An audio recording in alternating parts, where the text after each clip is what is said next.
The penguin's late. Super shot. Put on my headphones.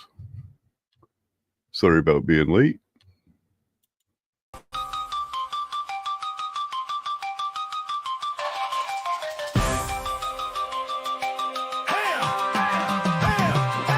It's a tough game we play on this platform you crave, chasing clicks and likes in the digital wave. With each upload, our stories unfold in a world where the truth is often sold. Oh, screw to the land of the brave, where the algorithms rule and views we crave. From viral highs to simpleton trolls, in this digital realm, anything goes.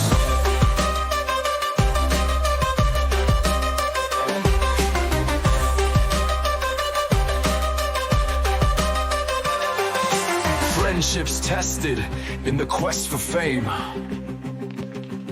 Content creators, most have no shame. With every collab there's trust at stake, but in this world some friendships break.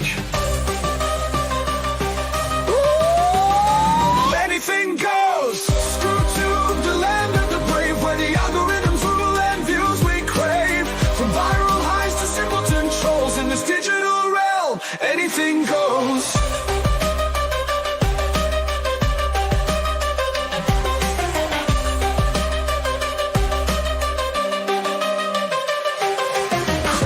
Tales of truth, some of deceit. Chasing trends in a race we repeat. The pressure mounts as views decline. In the search for truth, where do we draw the line? Oh, screw to the land of the brave, where the algorithms rule and views we crave. From viral highs to simpleton trolls, in this digital realm, anything goes.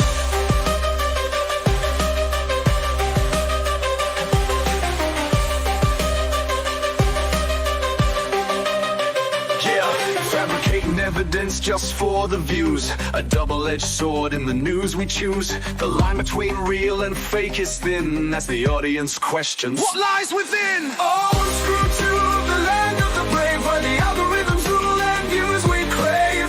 From viral highs to simpleton trolls, in this digital realm, anything goes.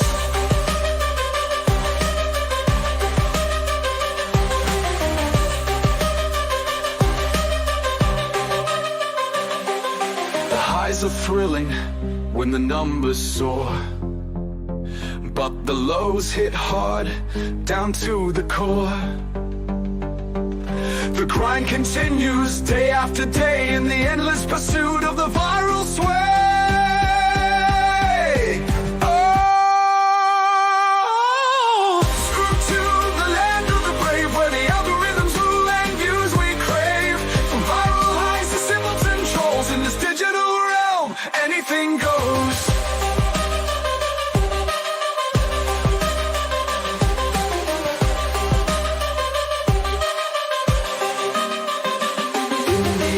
It's about the story we tell in the ScrewTube world where we excel. Honesty and trust, our guiding light as we navigate this digital flight. Oh, screw to the land of the brave, where the algorithms rule and views we crave. From viral highs to the demonetized lows, when you sell your soul in this digital realm, anything goes.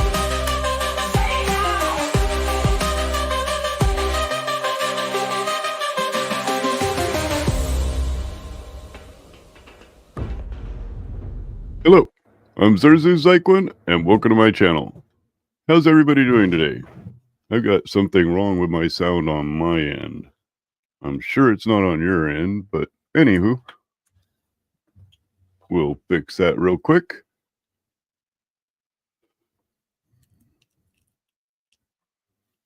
And hello, KDD, how are you? I hope that fixed it. Yeah, I think it did. Good. So, there's several times on my... I just kicked myself off. There's several times on my channel I drop these little, I guess I call them Easter eggs. So, one of my first ones was Chili, and the interaction of just anybody accepting anybody at all to um, do videos with, as long as they were talking against Chili. And I pretty much said it was going to destroy the little community atmosphere that was basically forming around the anti-auditor channels. And yeah, it pretty much absolutely did. And, there's other little Easter eggs I drop, one of them being about, the super chats. I make little jokes about it, and I have Super shot. that they're all free here and everything. And, one of the discussions I say about that is that it seems like people who put out these super chats, most of the super chats are the dumbest things on earth. Oh, I like you. You're cool. I mean, they're better than that, but that's basically the point behind them. I only have one point of view, and I'm not going to accept the other point of view. So I'm going to try to pay to put out my point of view. The other one is trying to get popularity. My YouTuber knows that I'm supporting them because I'm constantly throwing them $5 or $100 super chats. Now, $100 super chats, that's just insane. I've seen $1,000 super chats, crazy amounts of money for people, and they just, most usually the things that they say are not like, dude, you paid $50 for that? Dude, you paid $20 for that? When you could have just said something in the chat.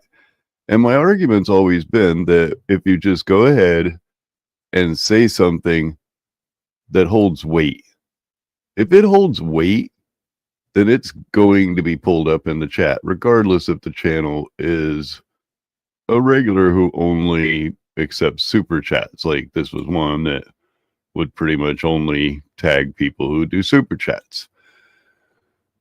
Now, I've been going on a channel that I dig a lot. The only reason I guess I dig it is because it's a place where I can find mounds and mounds of illogical reasoning and logical fallacies. And, it's a Sarah's channel. And the other day I was on her channel. Now, I watched the entire debate. And when Andrew Wilson is a guy that I kind of feel uses a very poor debate style. And what I mean by that is he often throws in, we'll just call it grape, because that's what he goes with, cages. And I think it's an emotional play. It's an emotional play and it's on every single topic, like often in topics that it doesn't even belong. And he also brings up inappropriate acts regarding children a lot. And that I kind of find creepy. But as I was saying, as long as you make sure your super chats are, and that may have been one of those Easter eggs, but when you have these channels that only focus on super chats, if you say something that holds enough weight, it'll get noticed and it'll get brought up.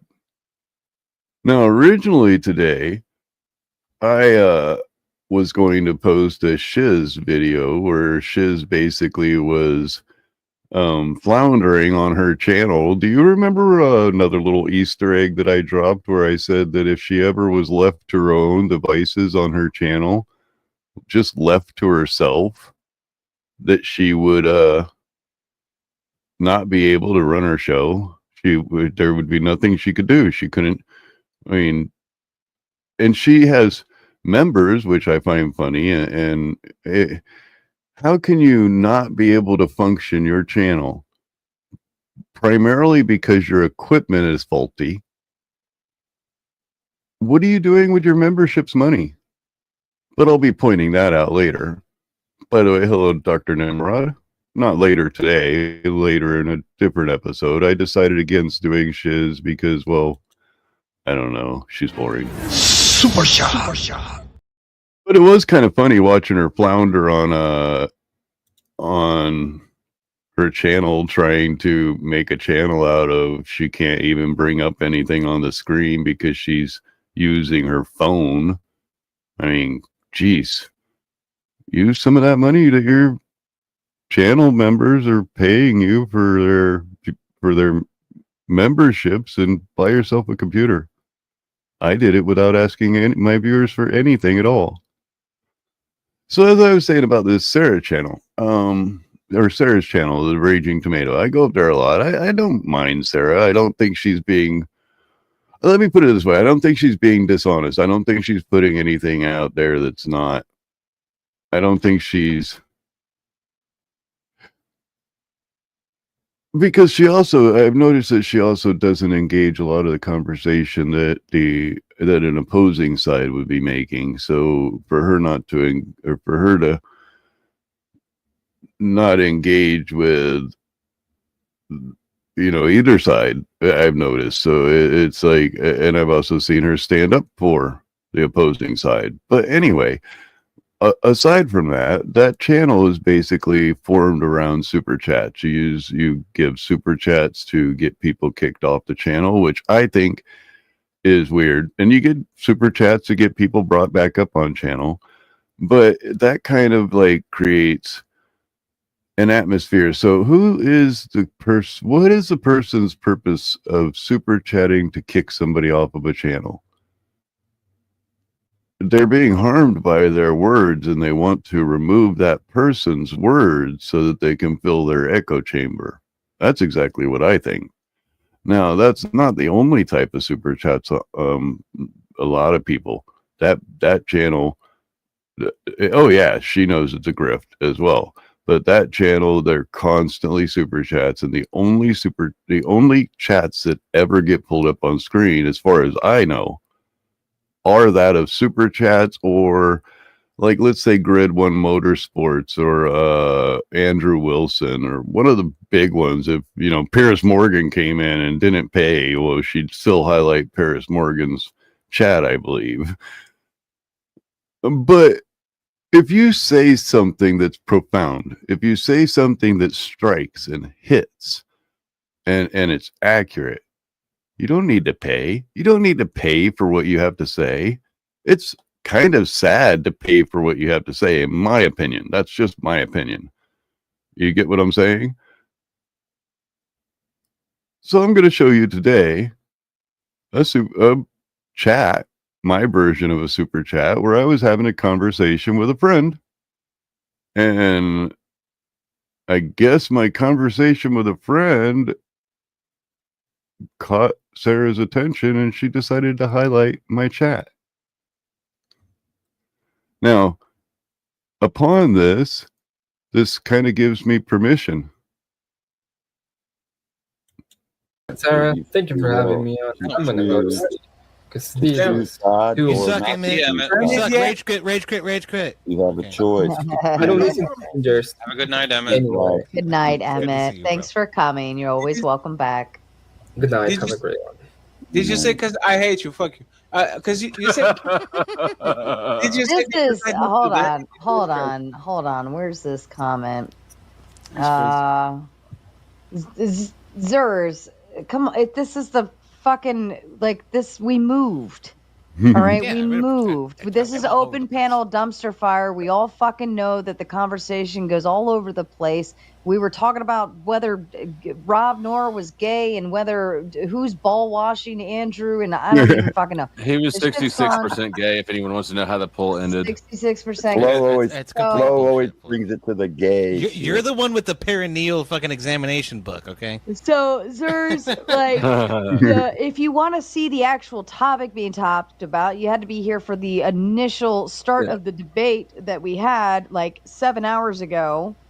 This is a demonstration in taking over mental real estate.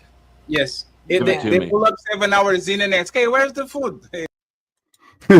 Now that's interesting. That gives me permission to watch some debate. You see, I watched that debate. As a matter of fact, Andrew Wilson made up or brought up this tribe in Papua New Guinea, which it does a disgusting thing. It'll be brought up, and I asked Andrew Wilson what that and the grip cages he also brought up had to do with land. It was, what was it? Is it immoral to take land by force?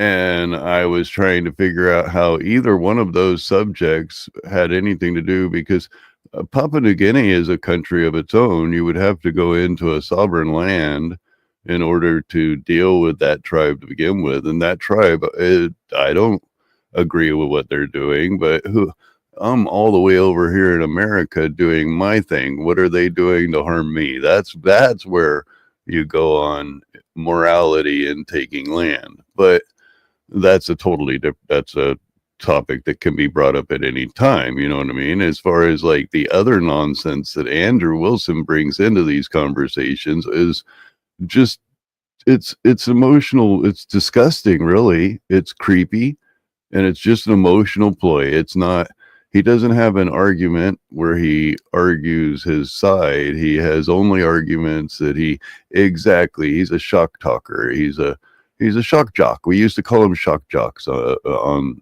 the air, where he doesn't debate. He tries gotcha after gotcha, or he'll completely divert the debate onto something that absolutely doesn't matter, which he does in this. And, you know, since she asked me to watch the debate and I've already watched the debate, I guess that's what we're going to do today, is watch this debate.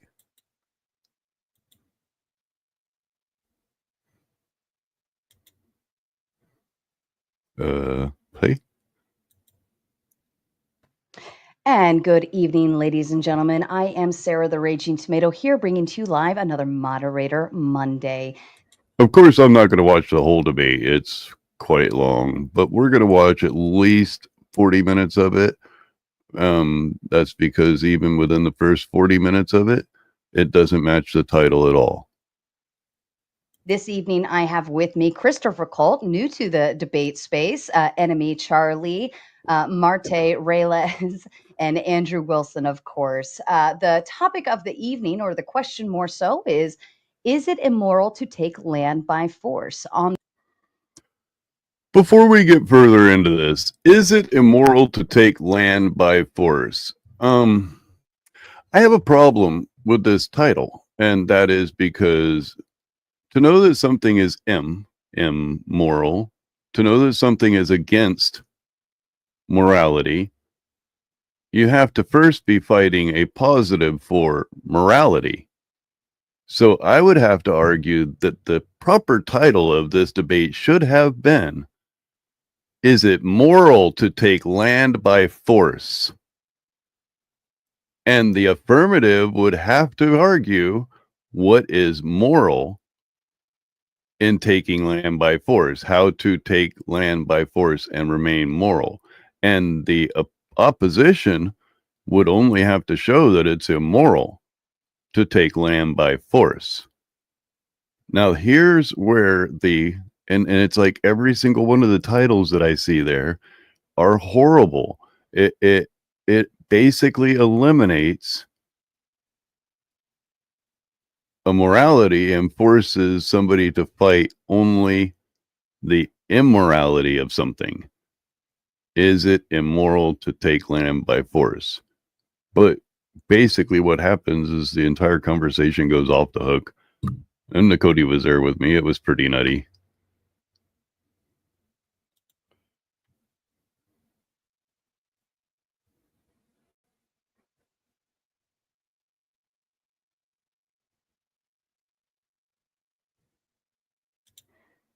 Well, I don't try to tell people not to watch people. I actually enjoy going up there, and I watch her because, well, I mean, it's nonsense. It's a great pool of freaking nonsense to watch. Excuse me. Yeah. Hello, Sirloin. You made me cough. It was all that Grey Poupon I smelt when you came in. Sit down and don't talk. Anyway, as I was saying, so you would first want to go into morality before you learn or before you argue immorality, but you don't want to basically surround a debate against defining words. That's kind of a ridiculous way to go about a debate, and that's about how this starts off. The affirmative side, Christopher Cole. That's why I say the title should have immediately been, is it moral to take land by force? If you'd like to give your opening statement, please. Thank you very much. First of all, I want to say thanks to Sarah and the Raging Tomato for hosting the debate, my co-debater Charlie for agreeing to participate, and Andrew and Marte for agreeing to lend their time and voice to, I think, what will be hopefully an important discussion that people find useful. So I think let's begin with what I would call the self-evident. What is theft? Well, it is the unauthorized taking of another person's property with the intent to permanently deprive the owner. Now, I would argue that the only logical basis for our confusion over whether such conquest as the destruction and displacement of indigenous tribes here in North America was not theft is largely because European settlers had very little understanding of the Native American way of life. In their view, possessions required an exchange of money, goods, or services, resulting in a legal filter it out, I guess, defining both their ownership and the parameters of it. However, we have philosophers such as John Locke who argued that our labor, our lives invested in cultivating and building upon that land establishes a legitimate claim to it. That was actually going to be one of my arguments in that fair use debate is, you know, that like my viewers, they're not going to go and watch Flatzoid. They're not going to sit there and watch hours of Sovereign Soul Unchained Mind, but they might come and watch me, you know, giving Flatzoid his orange, and they might come and watch me asking for proof of the firmament from Sov. But they're not necessarily going to go over and watch that channel, so it doesn't directly affect that channel at all in the market, which does open for fair use, as long as you're giving commentary and it's transformative.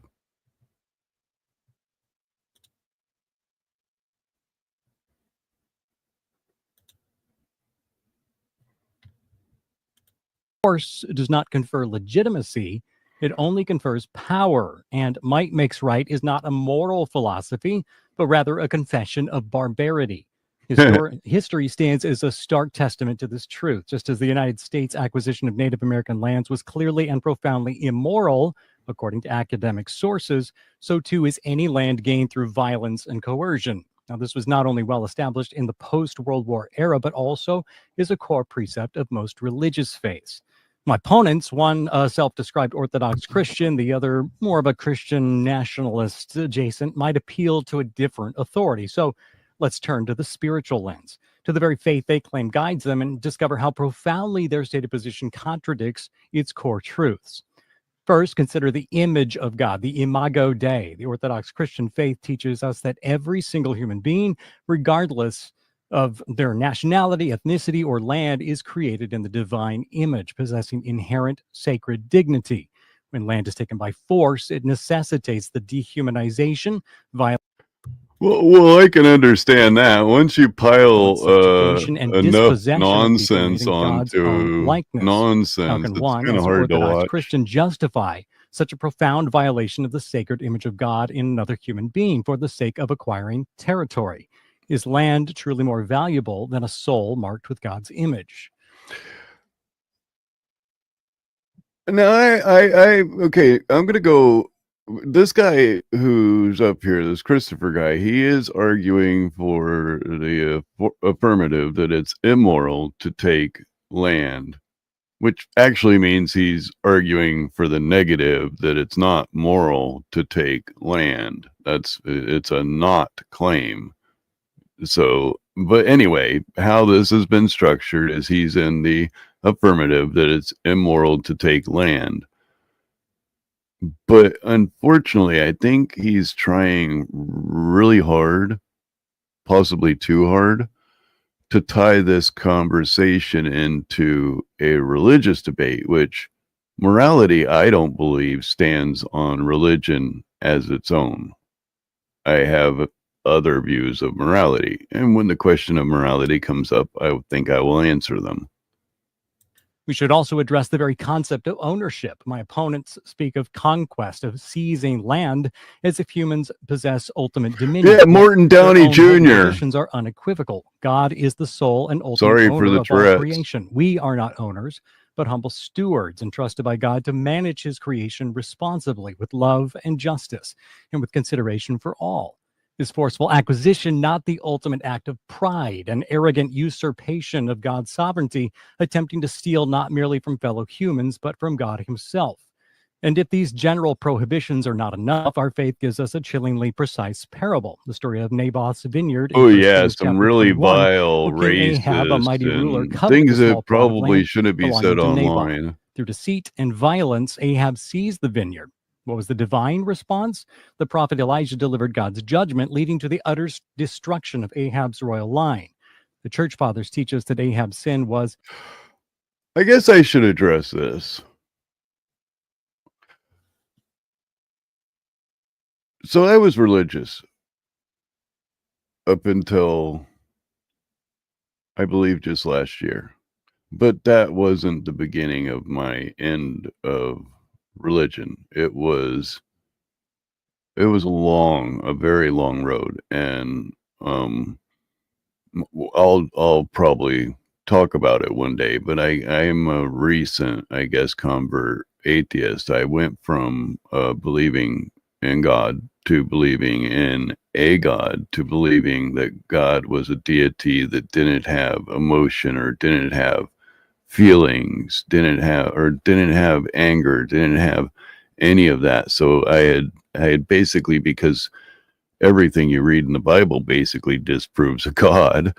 You know, every description of what a God would be is disproven by the character in the Bible. So, but I still had this strong belief that there was an energy form, that because there's examples of creation all throughout.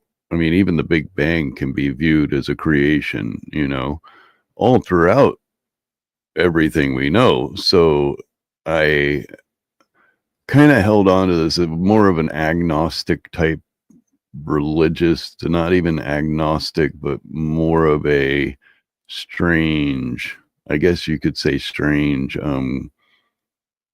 made up cope. And I have pretty much just ended that within the last year. Part of it was watching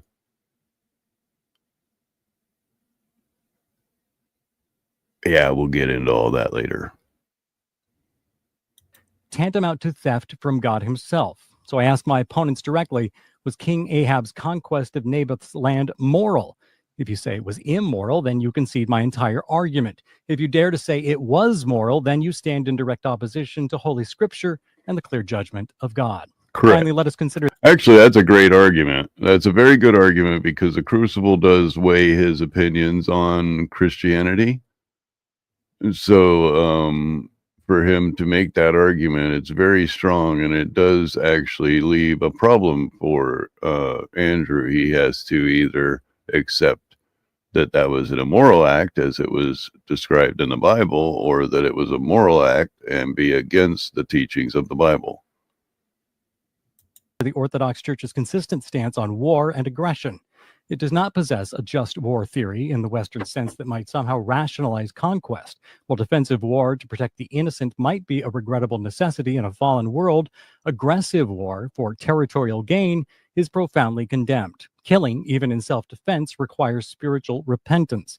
How then can an act of aggression carried out for greed and material gain be considered anything less than a grievous sin requiring no repentance? Indeed, when the church is manipulated to justify state aggression, their own hierarchs have called it a profound betrayal of Orthodox tradition and even apostasy.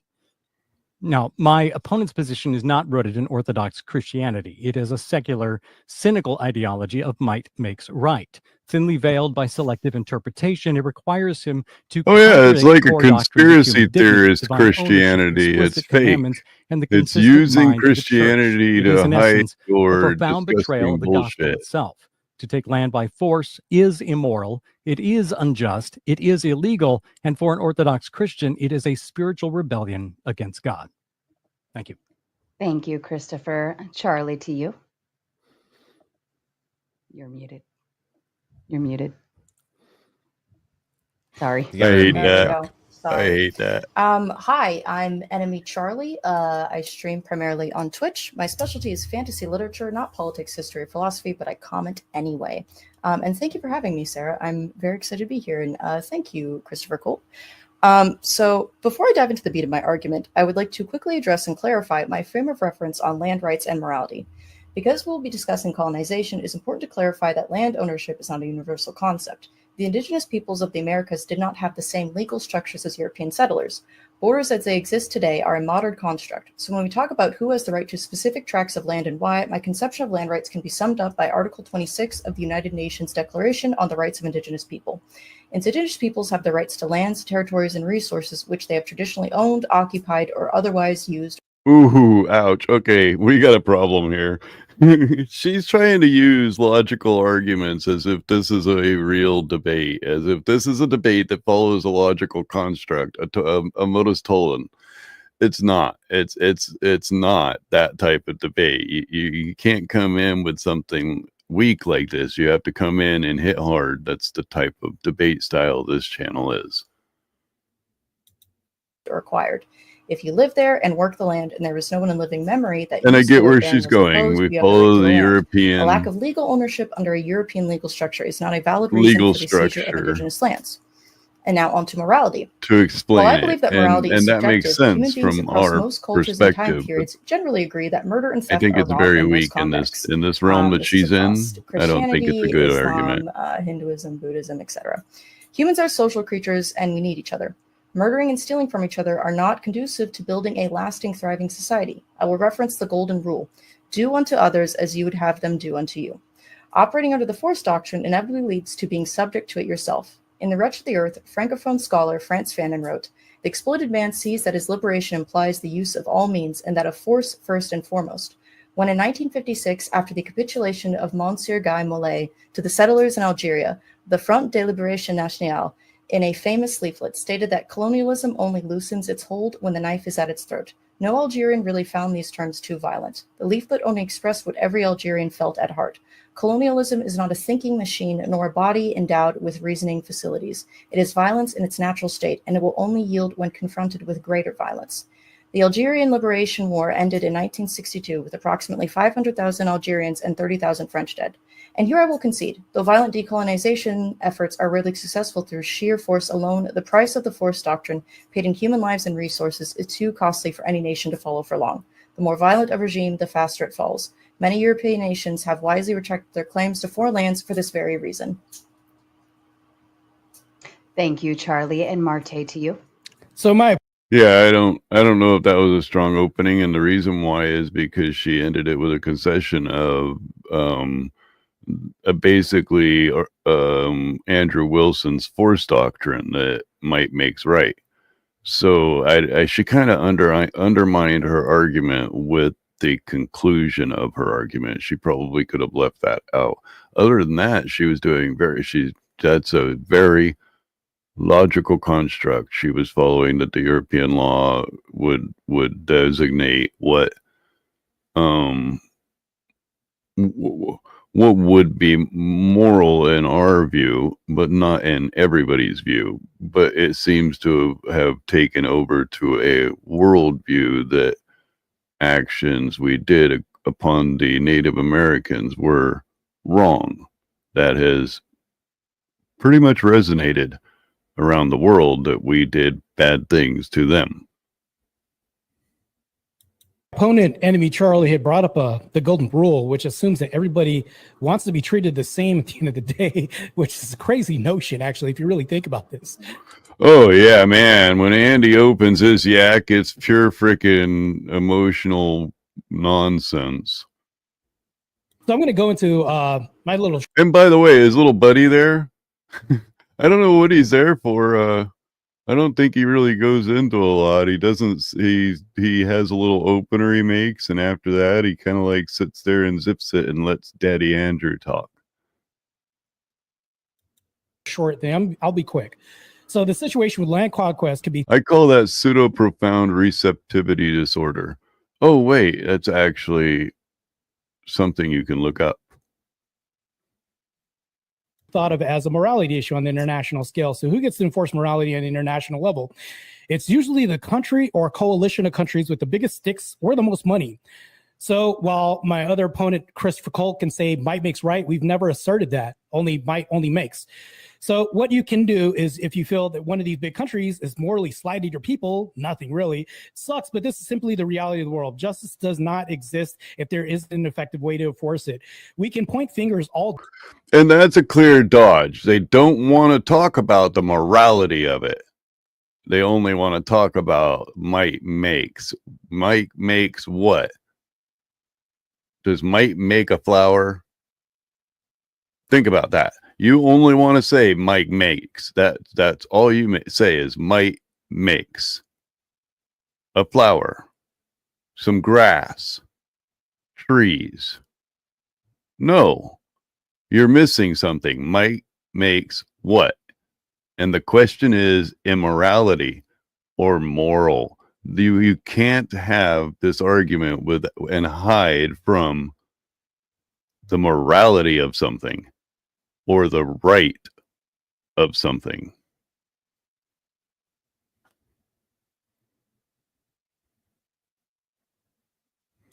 Day that we want and say that there's something morally wrong, but at the end of the day, there's little else or. True. Andy's been having emotional outbursts over there laughing this entire time. He can't control himself. Nothing. He's kind of like, you know, the kid that says something that's not so funny and he laughs really hard and he's the only one in the room laughing.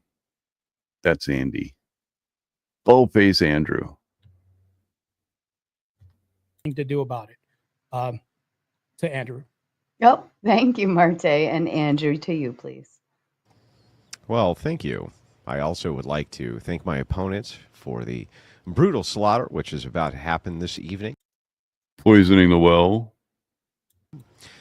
He's immediately starting off with telling everybody it's going to be a brutal slaughter.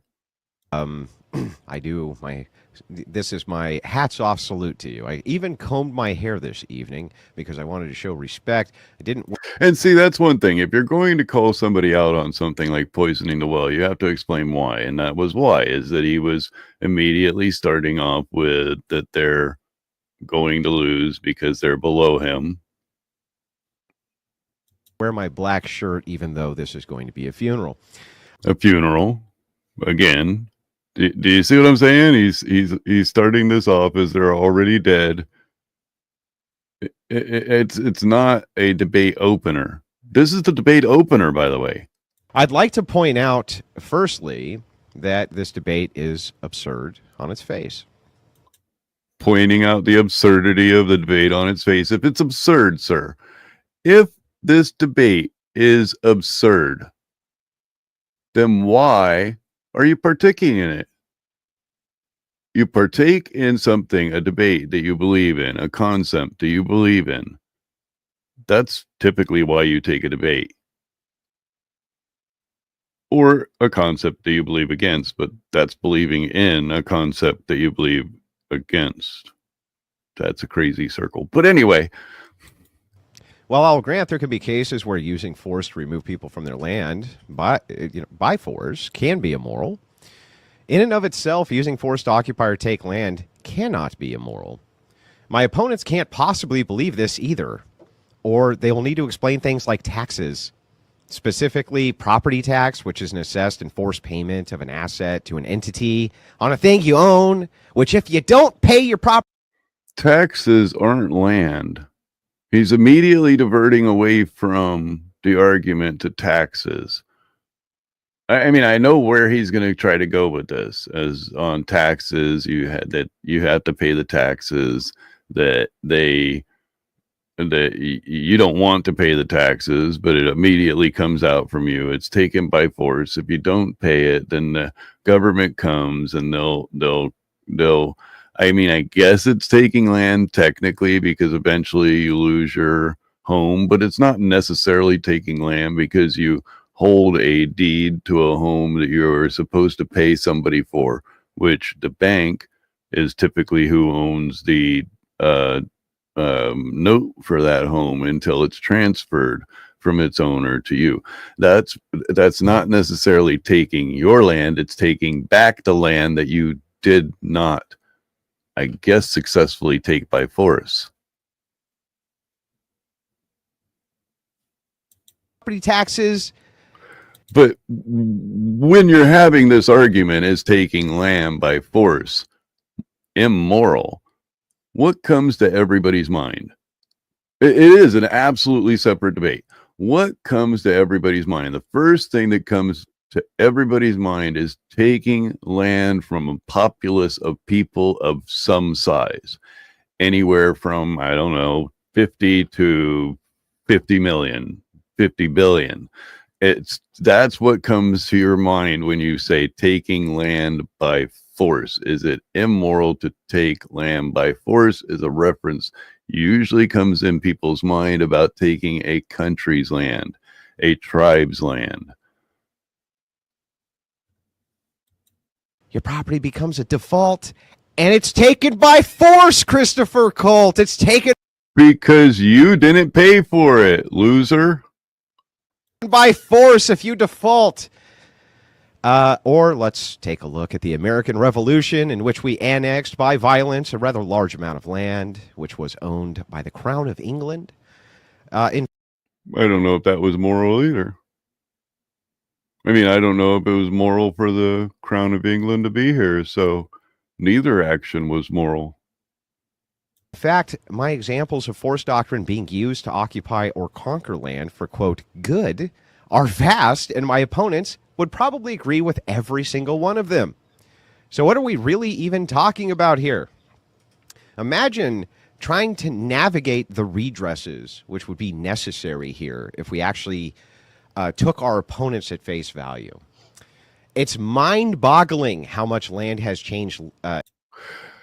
And yes, I understand that argument. I do absolutely understand the argument that you have to pay for the taxes, but everybody, including yourself, live off of those taxes. I mean, I know it sounds ridiculous. We've heard the arguments, but roads wouldn't be here without them. The power going to your home wouldn't exist without them. A lot of it is fluff and fat. Don't get me wrong. A lot of it is fluff and fat, but you like to have an ambulance when you call.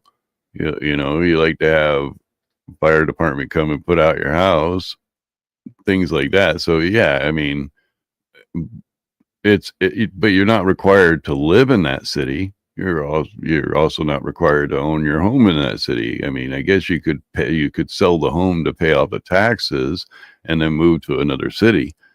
And I mean, as far as arguing taxes, they've been around so long,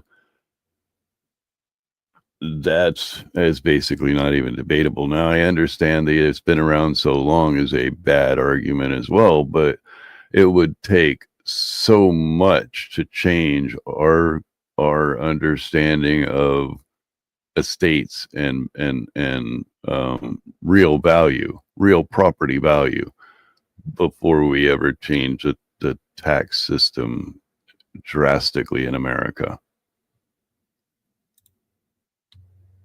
Minutely, that's a big different story, you know.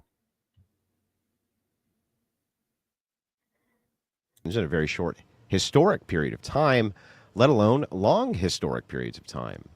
If we attempted to redress it all, it would be not only a monumental task, but it could actually lead to some pretty absurd and hilarious outcomes. Now, here I actually agree with Andrew Wilson, but only because he goes on this emotional ploy, and it is true. to go back and make reparations to every culture that has ever been wronged in society through the taking of land by force that was immoral, it would be an immeasurable task. Let's just say an immeasurable task. Like, let's take the Native American example. Say we have Tribe A and Tribe B. Tribe A has a document from the government of promised land, which the government then stole from them. Then Tribe A pursues redress for this and is awarded for occupied land in its full amount. Then Tribe B sues now Tribe Land A and gets awarded even more money because Tribe A stole all that land from Tribe B 500 years before that land was stolen from Tribe A by... You know, I forgot all about this. Is his opening statement. This is two things wrapped in one.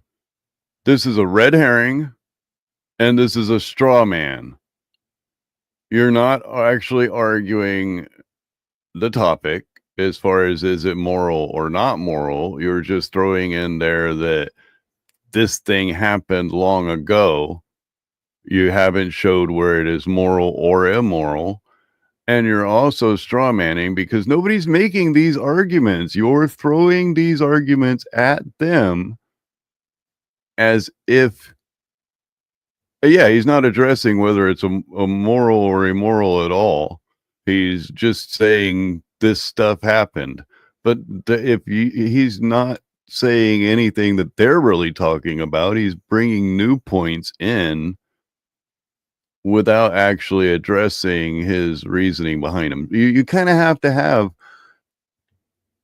factual statements of why you're making the correlation. That so far, what's strange is all three of the first people that started did have some sort of correlation to their argument.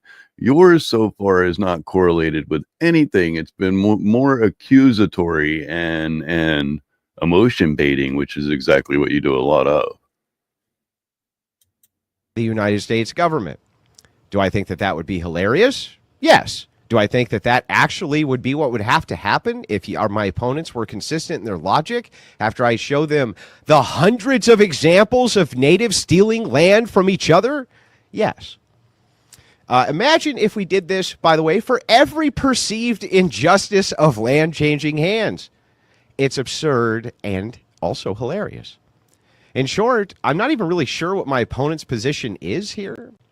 But in asking, is it immoral to take land by force, the answer is, well, sometimes. Sometimes it is. And sometimes it isn't. Right? But we wouldn't be appealing to the idea that just doing that in and of itself was always immoral, because that's what the debate would be. See, what you do is you form in your opening statement how sometimes it would be moral. You give descriptors of how sometimes it would be moral, and you give explanations as to other times that it may be immoral, but has happened, and why you think it is a benefit over time that immoral act resulted in the seizing of land.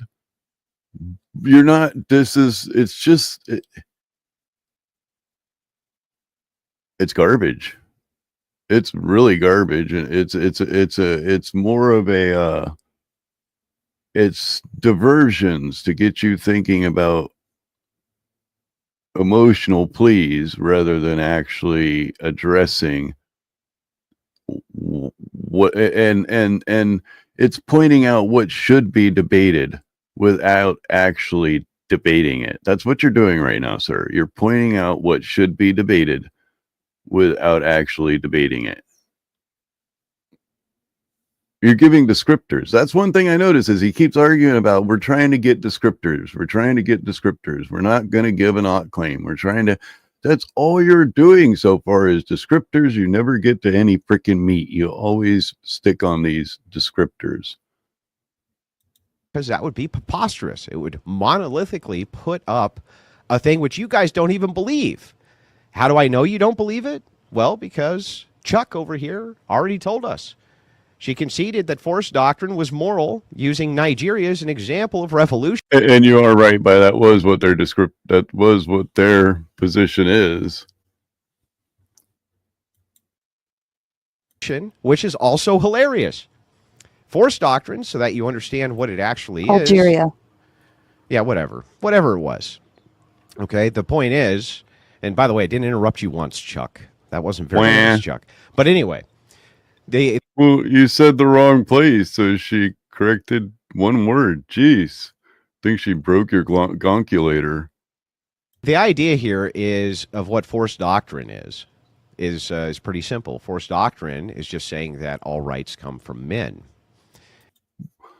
All rights come from men. What does that have to do with the forced taking of land being moral or not?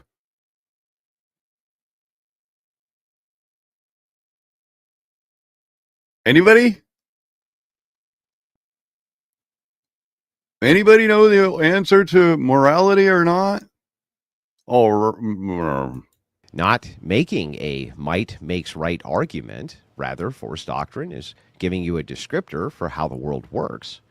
Now, you can argue with force doctrine if you want to with that descriptor, but you'd have to replace it with a more accurate descriptor, and nobody to date has been able to do so because it's an accurate descriptor. Otherwise, I would not have come up with it. You say, do unto others as you would have done unto you. Well, here's the thing that's interesting about that. By whose metric? The secularist metric or by the Christian metric? Either. How about by the other person's metric? Regardless, secular or Christian. And that is where I was going to go on moral. What is moral? Now, moral, if you look up the definition, I'm sure it'll give you something else. But what do I believe personally morality, or what makes something moral? Morality is a social construct. But what makes something moral, and how can I find a morality across cultures without having to worry about social constructs? Is it moral means an action that you plan to do onto another, and that action causes harm or loss to that other person in some way, and you feel it's okay because you think that you have a moral high ground. If that same action were to be upon you, would you think the people that are carrying out that action were doing a good thing? Or would you think that they're doing a bad thing? If the answer is that they're doing a bad thing, then it cannot be moral.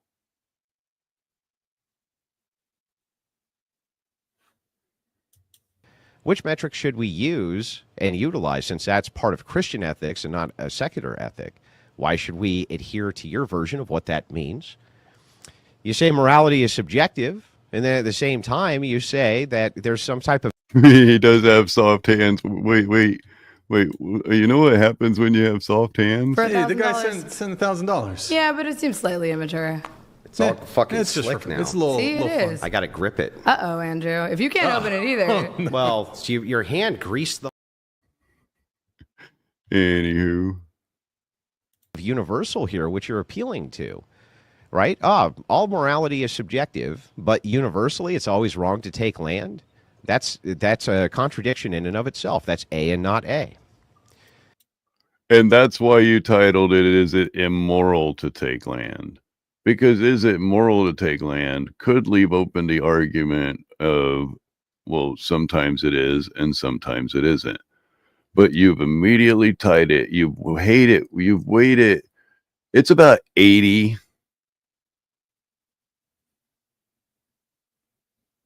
What is it? About 80-20 split right now, the way that you're setting it up, by they have to only fight the immorality of it and not both moral, and moral means both immoral and moral. One is not moral. The other one is moral. You have to look into moral to see what is not moral. But to only focus on something that is, you want, if anything, you want your debate to be 60-40, which is a good spread. That's a good logical spread where you can still have a dialectic conversation and you can still have a logical conversation where you blend both logic and dialect to aid in the debate. But the way that this is weighted, it makes it to where the person has to only argue a very thin path of, well, first, we haven't even figured out what immorality is, because we can't determine what morality is, even though we know what morality is. It shouldn't be argued. It really shouldn't be argued. There's no reason to argue what morality is. In a debate like this, it should already have been discussed, or it should already be known what morality as a whole is. When you say land ownership is not universal, well, I agree. I agree that this is a social construction. So we have to start with what ownership actually is. I would make the claim that ownership is, one, a declaration that a thing belongs to you, and then that would have to be backed by some kind of force for you to keep said thing. For instance, let's say for a second you were walking through a desert and you were thirsty, and you came across a dead body with a full canteen. If you took that canteen and drank from it, would you be stealing? To answer your question, that night, I think I was setting up dinner with Tom. Her show starts around dinner time all the time, and I'm not just blaming it on Tom. I think I had a couple of drinks that night and just wanted to chill.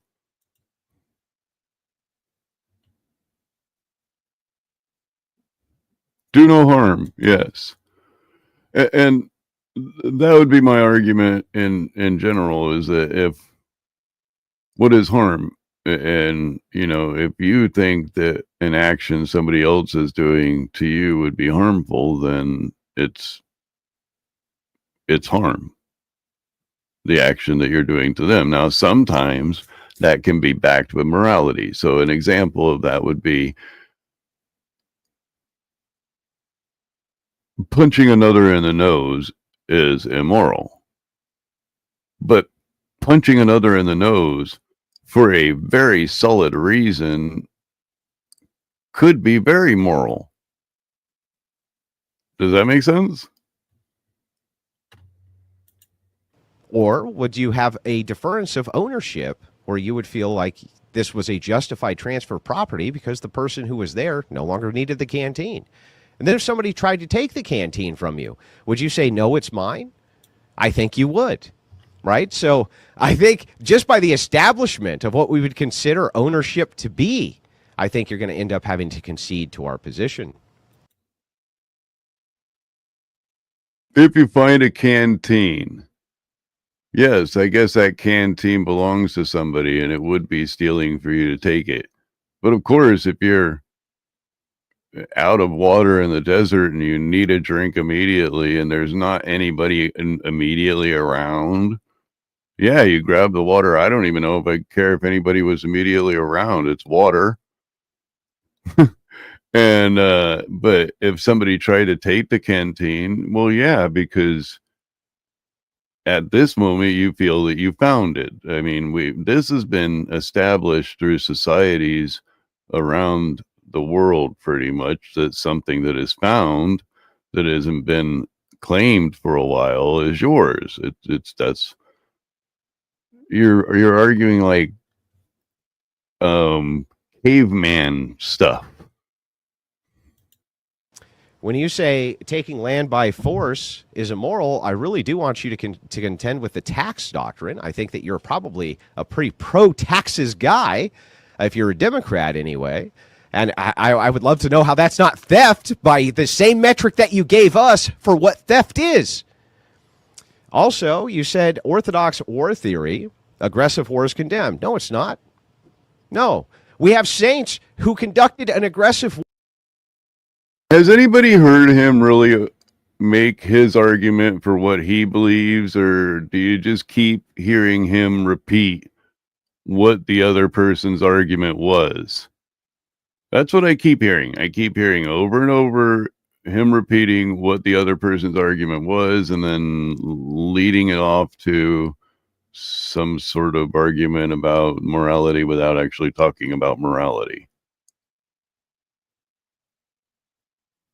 Or like Saint Helga, who literally unleashed pigeons that were on fire to burn down an entire city and killed everybody inside it. She's a saint. You have no idea what you're talking about, because Christianity and Christian ethics are pluralistic, right? You cannot make the universals. They're going to be case by case specific for a reason. This is his opener, by the You way. say, and I'll just end with it. You guys. Does he understand what a straw man is? I mean, I understand he's reading their statements that they made in their opening statements. He's reiterating their opening statements and then throwing some emotional anchor to it. That's what he's doing. He's attaching an emotional anchor to everything that they have said instead of actually presenting his ideas, his principles, his mindset, his argument. Yes. When you're talking about Native Americans, I wouldn't want to say Indians and offend anybody's delicate sensibilities.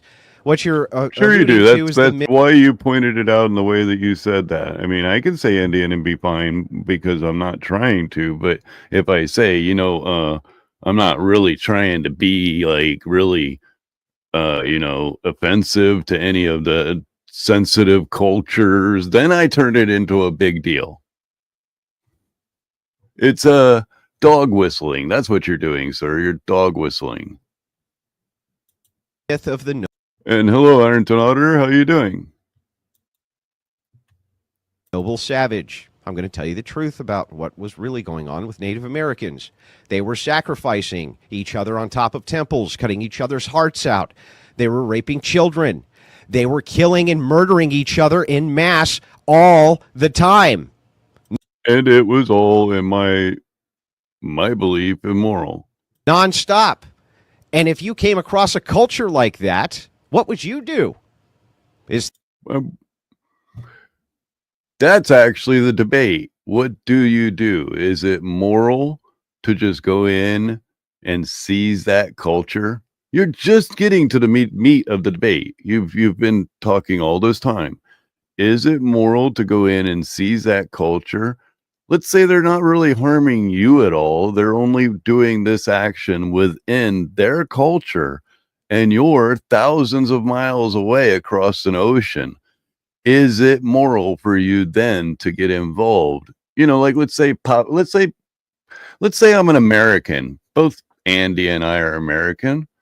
Let's say going to Papua New Guinea and forcing one single culture in Papua New Guinea, regardless how disgusting or wrong that culture would be, forcing them to be a certain way or will take their land. That's nonsense. That almost sounds like the argument you would be making. The first question I'll ask, what would we just leave alone? We could. You can make that choice. You make a choice. And the choice that you make can either be moral or immoral. Yeah, right. Like that's ever happened. But I'd be happy to hear about the myth of the noble savage. And we can go tribe by tribe if you want. And you can't go backwards. You can't do this backwards track into time to find out if it's moral, because a lot of the acts we did in the past were absolutely not moral. And most historians will tell you they were immoral acts, but you can't reverse time. You have to try to present how moving forward with the society that we have right now, the world that we have, not just our American society, the entire world that we have is taking land by force at this point moral, when we have so many other routes and aspects that we can go about We can take diplomatic approaches. We can actually take monetary aggressive approaches without having to take the land itself. Is in our society, going back and looking what other people did throughout time, is not this debate. Is it in our current time moral to take land, or immoral in your, because you wanted to limit it only to immoral, to take land by force? And I would argue, yes, with this world that we live in, it is immoral, especially like, let's say a native culture that doesn't really have any interaction with man.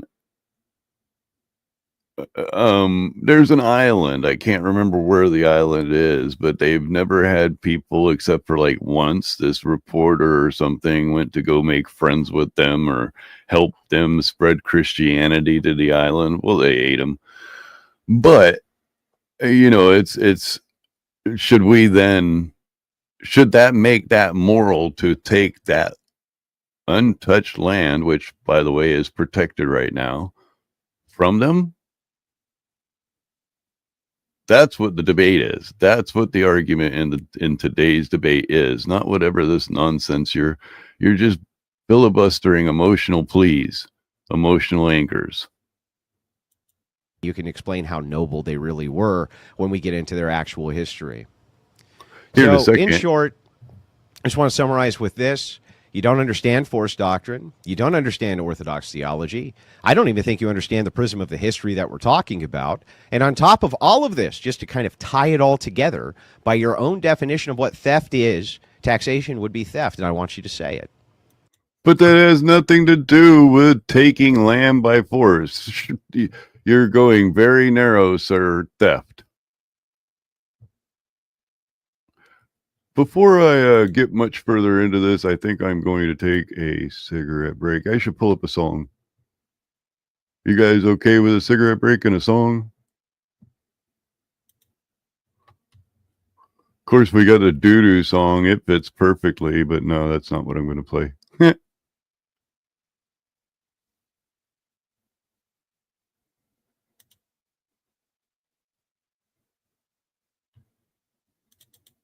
Oh, what do we got?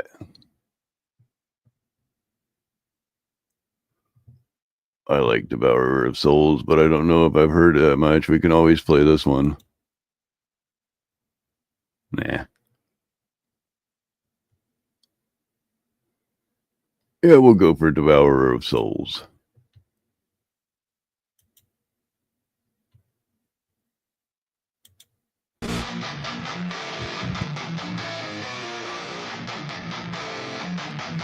Enjoy your popsicle.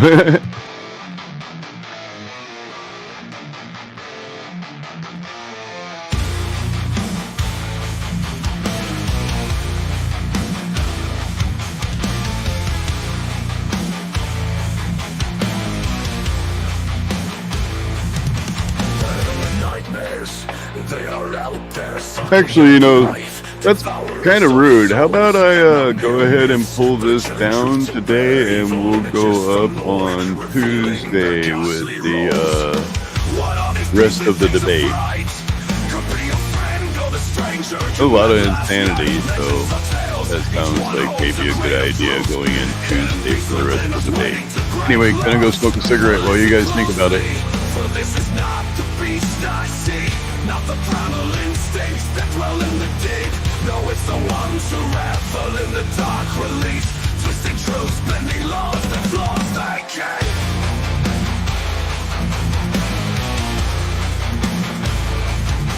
They find joy in chaos, delight in pain. Their hearts tainted, their minds unchained.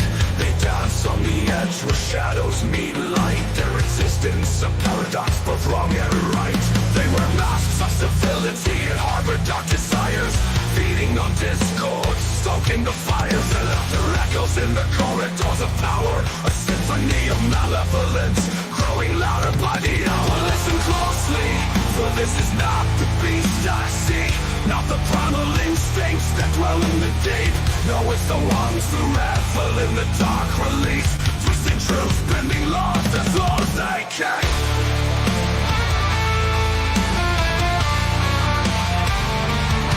Wearing masks of civility to harbor dark desires, feeding on discord, stoking the fires. The echoes in the corridors of power, a symphony of malevolence, growing louder by the hour. But listen closely, for this is not the beast I seek, not the primal instincts that dwell in the deep. No, it's the ones who revel in the dark release, twisting truth, bending laws as long as they can. The bustling streets where sirens wail and taxis race, a lost penguin roams its slipperies out of place. Among skyscrapers and billboards, it seeks a hidden truth, for it knows the darkness lies within the upper sleuth. What are these enigmatic souls of the night? Could be your barista or the artist by the street light. Urban legends whisper tales of their disguise, hidden villains among us, you can find them by their lies. But listen closely, for this is not the foe I seek, not the mundane wrongdoers who blend in so sleek. No, it's the ones who thrive on secrets and deceit, bending rules, distorting facts, their motives incomplete. The penguin feathers ruffled by nonsense, tracking footprints of malevolence beneath the city trees. It waddles past coffee shops where laptops come and brew, their existence a paradox, but lost and true. They say their every word is true, yet harbor hidden fires, a simple hate for you. Feeding on chaos, stoking ambition's desires, a symphony of malevolence masked by tailored truth. But listen closely, for this is not the foe I seek, not the ordinary schemers who play hide and seek. No, it's the ones who revel in the dark release, twisting narratives, bending laws that flaws they cease. Songless hate, dwellers of the shadows embrace, while they walk among us, leaving traces of disgrace. Their hunger insatiable, their motives unclear. In this concrete jungle, who will emerge is still clear.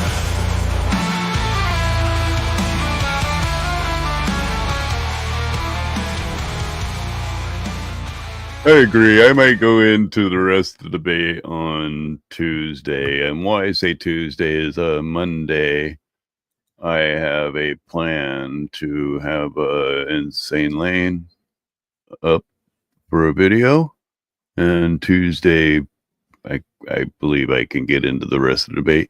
I just thought that was crazy that was the opener. And most of what he did was just reiterate what their argumentation was. Now, why I want to go into the rest of the debate is he has this tactic that he does all the time.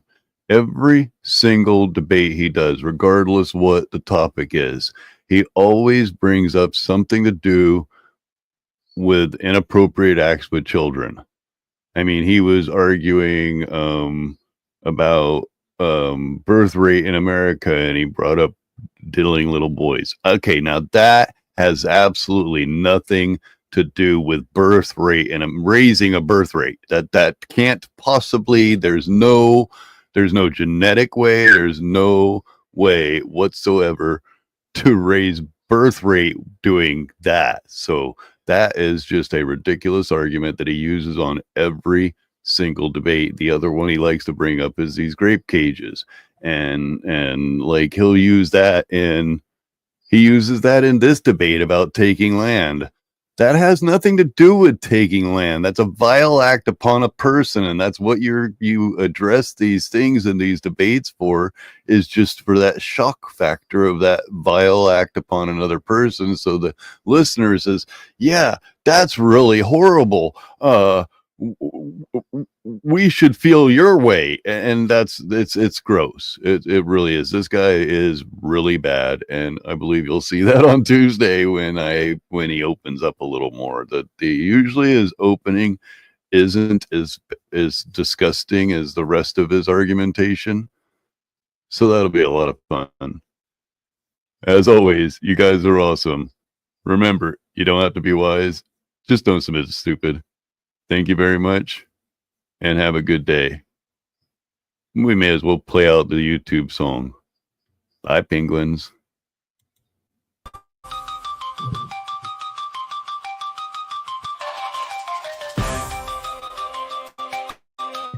Now remember, This all started with a non-paid chat on a channel that only focuses on super chat. Chasing clicks and likes in the digital wave. With I each didn't pay upload, for our it, stories but on a unfold in channel world that where the only truth is focuses on often super sold. chat, my comment struck a nerve. And that's how you make a chat without having to pay for it. You make it something. You make it important. You make it a face on a reality. Friendships tested in the quest for fame. Content creators, most have no shame. With every collab, there's trust at stake. But in this world, some friendships break. Ooh, anything goes. Screw to the land of the brave, where the algorithms rule and views we crave. From viral highs to simpleton trolls in this digital realm, anything goes.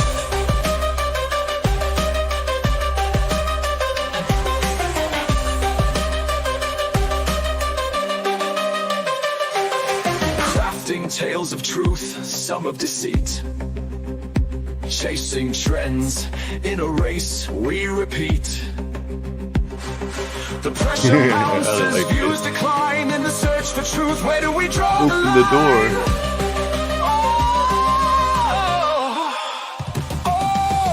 Screw to the land of the brave, where the algorithms rule and views we crave.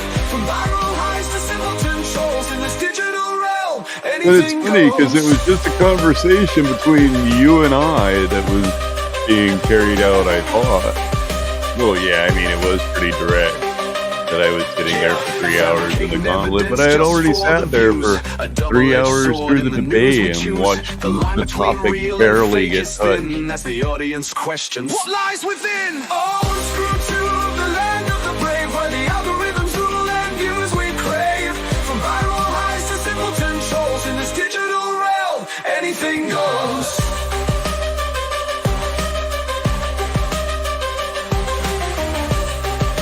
It's funny you mentioned that because just before that, she was like, she just got through eating and then she was like looking in her lap for a while. Looked like she was maybe paying attention to her phone on the stream. And then somebody said something about battling a refrigerator and it got her attention as somebody else was saying that they had to leave. And she looked up, and that was when she read that chat and noticed that chat. Anything goes.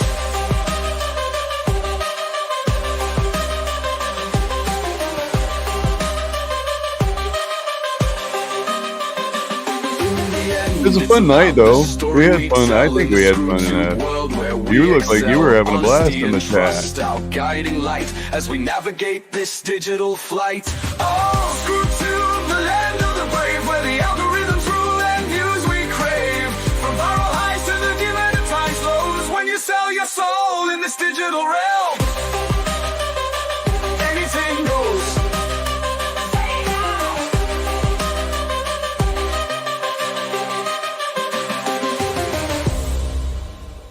Penguins. By the way, they should rename Antarctica Penguin Land. Penguins everywhere, even on isolated ice floes. They swam there and then they swim back. There's bajillion of them because they have no land predators. That makes them cuter because they'll waddle up to you because they don't think you're going to harm them, and you're not, as a branch of evolution. What would nimble penguins look like?